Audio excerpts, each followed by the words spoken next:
نحمد ونصلي على رسول الكريم أما بعد بسم الله. Today inshallah we will start from verse number 30 of Surah Ghafir. أعوذ بالله من الشيطان الرجيم. وقال الذي آمن يا قوم إني أخاف عليكم مثل يوم الأحزاب مثل دأب قوم نوح وعاد وثمود والذين من بعدهم وَمَا اللَّهُ يُرِيدُ ظُلْمًا لِلْعِبَادِ. And he who believed said, O my people, indeed I fear for you a fate like the day of the groups, like the custom, meaning practice of the people of Nuh and of Ad and Thamud and those after them, and Allah wants no injustice for his servants. So the word Al-Ahzab means Al-Umam al-Madi mutahazzibati ala anbiya'iha, past nations aligned against their prophets. Here, the believing person from the family of Fir'aun that we discussed in the previous verses, now he's warning his people of the punishment of Allah subhanahu wa ta'ala. He reminds them of the nations of the past, like people of Nuh alayhi salam, Ad and Thamud, that these people denied their prophets and they disbelieved in the message of their prophets. So similar to how they were punished, he is now concerned that Fir'aun and his people will be punished and will have the same fate. And he mentioned something which is important. وَمَا اللَّهُ يُرِيدُ ظُلْمًا لِلْعِبَادِ.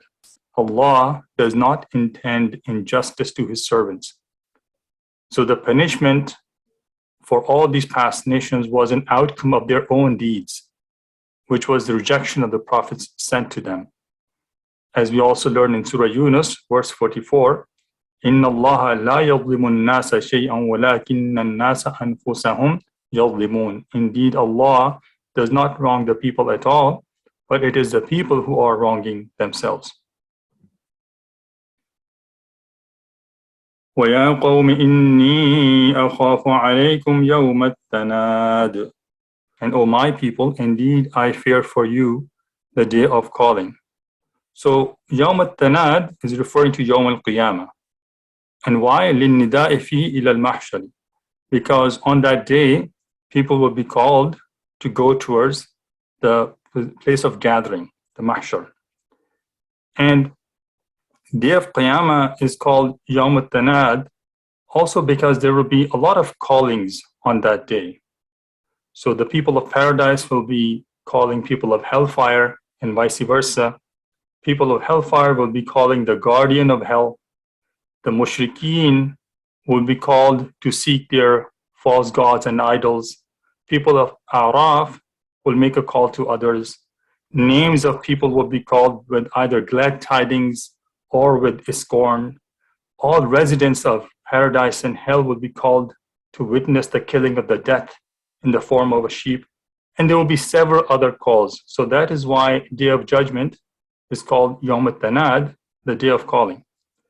And in another recitation, the word Yawm al-Tanad had a shadda. So notice in this recitation, there is no shadda on the dal. So there is another recitation with the shadda on the dal. And what that makes the meaning to be the day of running away. And in this context, scholars explain that the first trumpet will initially create a panic among people, and they will start running around in different directions until everyone becomes unconscious due to the severity of the sound of the trumpet. So that's another meaning of Tanad. يوم تولون مدبرين ما لكم من الله من عاصم ومن يضلل الله فما له من هاد. The day you will turn your backs fleeing, there is not for you from Allah any protector, and whoever Allah leaves astray, there is not for him any guide. So mudbirina means haribina, running away, and asimin means mani'in wa dafi'in, protector. So when disbelievers are driven to fire, they will try to flee, but there will be no protection against Allah subhanahu wa ta'ala's punishment, and there will be no place to take refuge in. وَلَقَدْ جَاءَكُمْ يُوسُفُ مِنْ قَبْلُ بِالْبَيِّنَاتِ فَمَا زِلْتُمْ فِي شَكٍّ مِّمَّا جَاءَكُمْ بِهِ حَتَّى إِذَا هَلَكَ قُلْتُمْ لَنْ يَبْعَثَ اللَّهُ مِنْ بَعْدِهِ رَسُولًا كَذَلِكَ يُضِلُّ اللَّهُ مَنْ هُوَ مُسْرِفٌ مُرْتَابٌ. And Yusuf had already come to you before with clear proofs, but you remained in doubt of that which he brought to you, until when he died you said, never will Allah send a messenger after him. Thus does Allah leave astray who is a transgressor and skeptic. So musrifun means mutajawizun lil haddi fi dhalal, someone who exceeds the boundary in his misguidance. And murtab shakun fi wahdaniyati, someone who is skeptic of Allah subhanahu wa ta'ala's oneness. So Yusuf alayhi salam was sent as a messenger to people of Egypt before Musa alayhi salam came to them. And the righteous person from Fir'aun's family reminds his people of the irrational behavior of people of Egypt at the time of Yusuf alayhi salam. So when Yusuf alayhi salam came with clear proofs of the oneness of Allah subhanahu wa ta'ala, they did not follow his message of guidance. And instead, they went as far as when Yusuf alayhi salam passed away, they began to assume there's no messenger that will ever come. And that was just a fabricated belief on their end. Allah subhanahu wa ta'ala describes here his treatment, the treatment of Allah subhanahu wa ta'ala towards the people who transgress. And again, we go back to why that happens to them, not because of Allah subhanahu wa ta'ala being unjust, but as we learn in Surah Saf, verse number 5, فَلَمَّا زَاغُوا أَزَاغَ اللَّهُ قُلُوبَهُم. And when they deviated, Allah subhanahu wa ta'ala caused their hearts to deviate. So again, it is something that they incurred upon themselves. الذين يجادلون في آيات الله بغير سلطان أتاهم كبر مقتا عند الله وعند الذين آمنوا كذلك يطبع الله على كل قلب متكبر جبار. Those who dispute concerning the signs of Allah without an authority having come to them, great is hatred of them in the sight of Allah, in the sight of those who have believed. Thus does Allah seal over every heart belonging to an arrogant tyrant. So kabura maqtan means azuma jidaluhum bighayri hujjatin bughdan. The matter is greatly hateful and disgusting near Allah subhanahu wa ta'ala due to their baseless arguments. And yatba'u min yakhtimu, meaning he will seal it. So people will, like Fir'aun, Haman, and others who are arrogant, unjust and oppressive, Allah subhanahu wa ta'ala seals their hearts. And sealing the heart means that the light of faith does not enter the heart. And such a person is then rendered unable to distinguish between good and evil. As we learn in a narration narrated by Abdullah bin Amr bin al-As, and Muslim, Nabi Sallallahu Alaihi Wasallam said, Inna quluba bani Adam kullaha bayna isba'ayni min asabi ar-Rahman ka qalbin wahidin yusarrifuhu haythu yasha. Verily the hearts of all the sons of Adam are between the two fingers out of the fingers of the compassionate Lord as one heart. He turns that to any direction he likes. So Allah subhanahu wa ta'ala can seal the heart of anyone, and that usually happens when someone is persistent in sinning or persistent in their arrogance or being oppressive. And at that point, their hearts are locked. Let's review verses 30 to 35. Punishment is an outcome of evil deeds, since Allah subhanahu wa ta'ala does not act unjustly. And Day of Judgment is also called Day of Calling due to many calls made among people, and also the ensuing panic that day after the first trumpet is blown. And arguments in the matter of religion without knowledge are strongly disliked by Allah subhanahu wa ta'ala.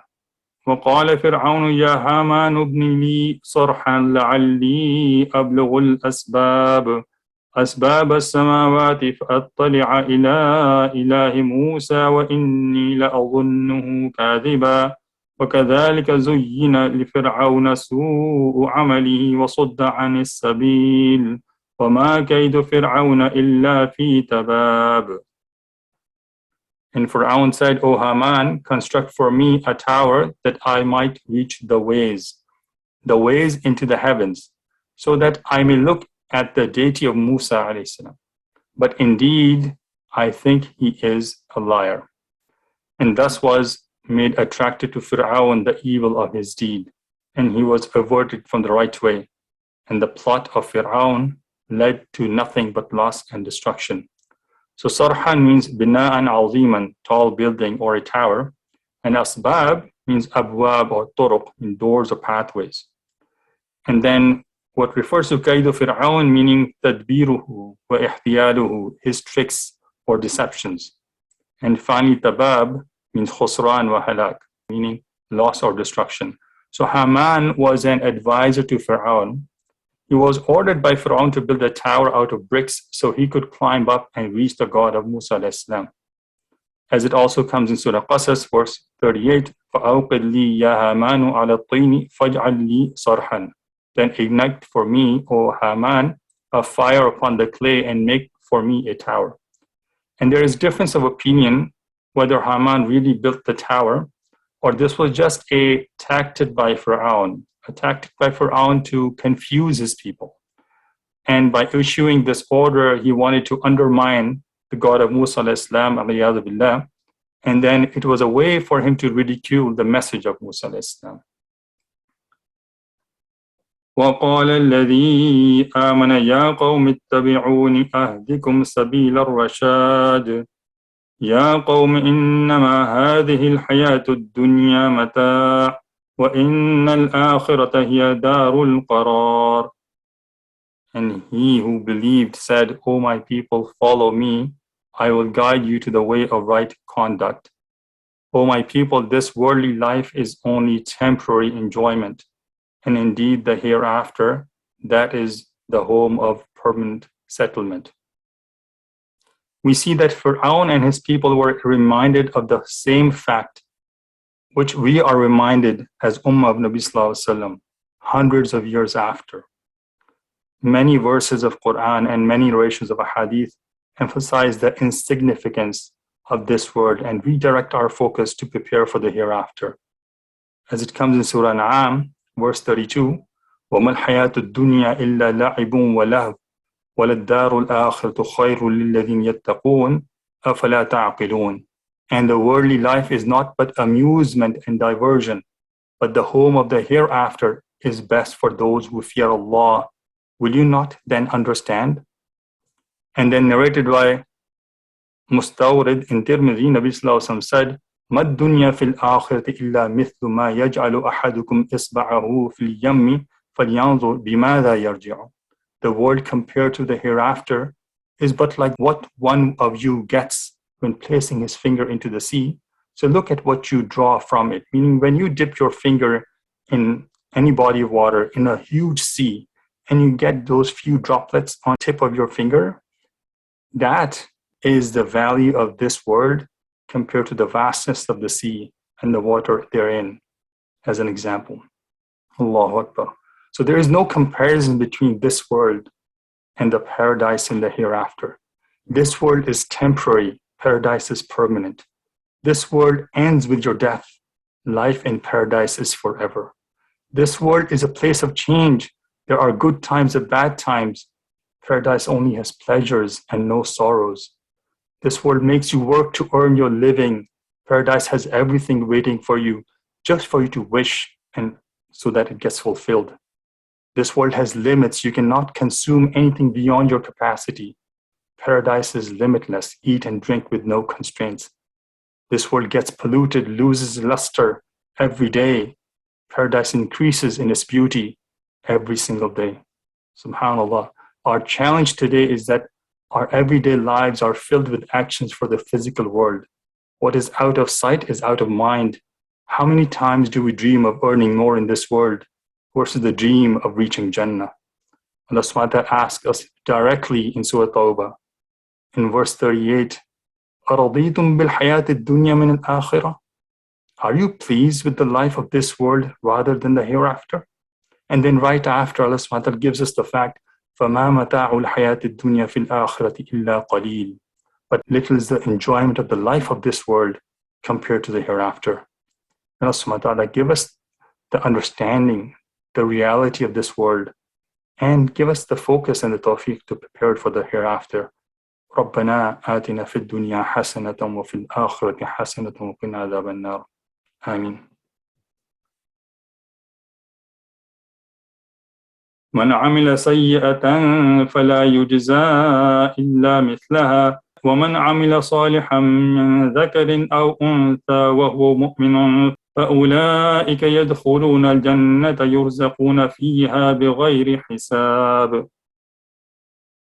Whoever does an evil deed will not be recompensed except by the like thereof. But whoever does righteousness, whether male or female, while he is a believer, those will enter paradise, being given provision there within, without any account. So بغير حساب means بلا نهاية, without any end, infinite. And there are many important points presented in this verse. First is that Allah subhanahu wa ta'ala punishes according to the severity of the sin, but never exceeds it. So there will not be any injustice or any penalty beyond the offense committed. Next, we learn that Allah subhanahu wa ta'ala rewards equally whether a good deed is done by a man or a woman. So there is no discrimination in Allah's remuneration. Another key message in this verse is that only good deeds performed in the state of Iman are worthy of consideration for Jannah. Look at the words وَهُوَ مُؤْمِنٌ in the verse, meaning while he or she is a believer. And this gives us the understanding that even if a disbeliever is the most generous and the best of the philanthropists in the world, this person will not enter paradise. The precondition to paradise is Iman, the belief in Allah subhanahu wa ta'ala and the acceptance of his religion, Islam. So an obvious question comes to mind. Is it fair for a non-Muslim who has worked so hard for the welfare of other human beings in this world? Is this considered justice that such a person does not get any reward in the hereafter? Does Allah subhanahu wa ta'ala completely ignore the good deed of this person? We get the answer in a narration narrated by Anas bin Malik in Muslim. Nabi Sallallahu Alaihi Wasallam said, إِنَّ اللَّهَ لَا يَظْلِمُ مُؤْمِنًا حَسَنَةً يُعْطَى بِهَا فِي الدُّنْيَا وَيُجْزَى بِهَا فِي الْآخِرَةِ وَأَمَّا الْكَافِرُ فَيُطْعَمُ بِحَسَنَاتٍ مَا عَمِلَ بِهَا لِلَّهِ فِي الدُّنْيا حَتَّى إِذَا أَفْضَى إِلَى الْآخِرَةِ لَمْ تَكُنْ لَهُ حَسَنَةٌ يُجْزَى بِهَا. Allah does not deal unjustly with a believer regarding a single good deed. He is given blessings for it in this world and will be rewarded for it in the hereafter. As for the disbeliever, he would be made to taste the reward for his good deeds in this world so much that when he comes to the hereafter, there are no more good deeds for him to be rewarded for. So this is the explanation that we get from Nabi Sallallahu Alaihi Wasallam, that people who are disbelievers, they will get their reward. Allah subhanahu wa ta'ala is not unjust. They will get their fair share in this world, but they will not have any reward in the hereafter. So keeping your Iman till the last breath is the key to being rewarded in the hereafter. Allahumma man ahyaytahu minna fa'ahyihi ala al-Islam wa man tawaffaytahu minna fatawaffahu ala al-Iman. Ameen. And the last point to mention related to this verse is bighayri hisab, that Allah subhanahu wa ta'ala does not give a one-to-one reward for good deeds. So believers will get the reward in the hereafter that is endless and infinite. Let's review verses 36 to 40. Persistence on sins leads to insensibility towards their evil. And one should prepare for hereafter, which is permanent abode, rather than remaining busy in the life of this world. Allah subhanahu wa ta'ala gives rewards multiple folds for good deeds, but his punishment does not exceed the severity of sins. And finally, belief is a prerequisite for rewards in the hereafter. A person, a disbeliever, could do all the remarkable deeds, all the best actions, all the welfare projects in this world, donate as much as the wealth they have. They will be rewarded in this world, but if they do not have Iman, they are not qualified for Jannah and hereafter. We'll stop here inshallah. ربنا تقبل منا إنك أنت السميع العليم وتب علينا إنك أنت التواب الرحيم.